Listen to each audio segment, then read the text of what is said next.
RTC కార్మిక సోదరులందరికీ పేరు పేరున నమస్కారాలు.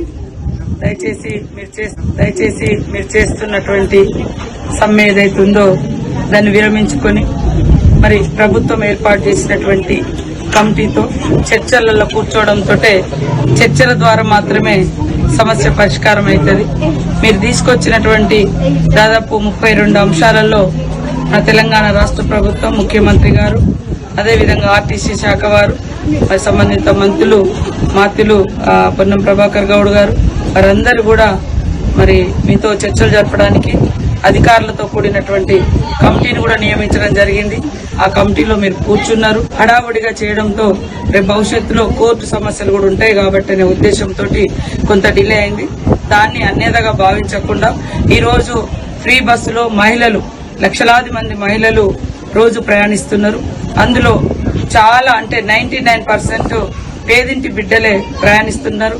స్కూళ్లలో కావచ్చు, కాలేజీలకు కావచ్చు, లేదా ఎక్కడన్నా పనికి వెళ్లడానికి కావచ్చు, లేదా ఇతరత్ర సొంత అవసరాల కోసం కూడా రాష్ట్ర వ్యాప్తంగా వివిధ పనుల నిమిత్తం తిరుగుతున్నటువంటి మహిళలకు మీరు చేస్తున్నటువంటి సమ్మె మూలంగా తీవ్రమైనటువంటి ఆటంకం ఏర్పడుతుంది, ముఖ్యంగా పేదింటి బిడ్డలకు. అదే కాకుండా సామాన్యులు కూడా మరి మగవాళ్ళు కూడా వాడేది మన ఆర్టీసీ సేవల్ని. వీటిని దృష్టిలో పెట్టుకుని మీరు ఇచ్చినటువంటి 32 అంశాలలో దాదాపుగా 29 డిమాండ్ల పట్ల ప్రభుత్వము సానుకూలంగా ఉంది. అవి పరిష్కరించుకునే దిశగా చర్చలలో ఉండడం మూలంగానే పరిష్కారం అవుతాయి. కాబట్టి మరి ఈ రోజు కొంతమంది ఫ్రీ బస్ అంటే వ్యతిరేకిస్తున్నారు, చూస్తా ఉన్నాం.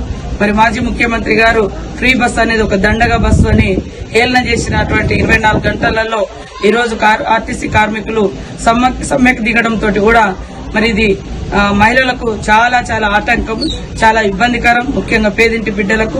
దయచేసి ఈ సమ్మెను విరమించి ప్రభుత్వంతో చర్చలకు రావడం మూలంగా మాత్రమే సమస్యలను పరిష్కరించుకోగలుగుతాం.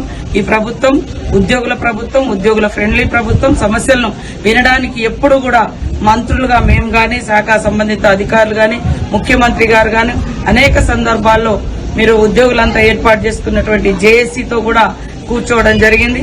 ఉద్యోగులకు ప్రతి నెల మరి గవర్నమెంట్ ఉద్యోగులకు అందరికీ కూడా, మీ అందరికి కూడా గతంలో జీతాలు ఎప్పుడొస్తే తెలియని పరిస్థితి. కానీ ఈ రోజు 1 తారీఖు కల్లా జీతాలు కూడా పడుతున్నాయి. వాటన్నింటిని దృష్టిలో పెట్టుకుని ఈ సానుకూలమైన ప్రభుత్వానికి తోడుగా ఉంటూ మరి రాష్ట్రంలో ఉన్నటువంటి సామాన్యులకు, మరి ముఖ్యంగా పేదింటి ఆడబిడ్డలకు ఉచితంగా ఏర్పాటు చేసినటువంటి బస్ సౌకర్యానికి ఆటంకం కలిగించకుండా సహకరించి సమ్మె విరమించి చర్చల్లోకి వచ్చి సమస్యను పరిష్కరించుకోవాల్సిందిగా పేరు పేరున మా ఆర్టీసీ కార్మిక సోదరులకు విజ్ఞప్తి చేస్తాము.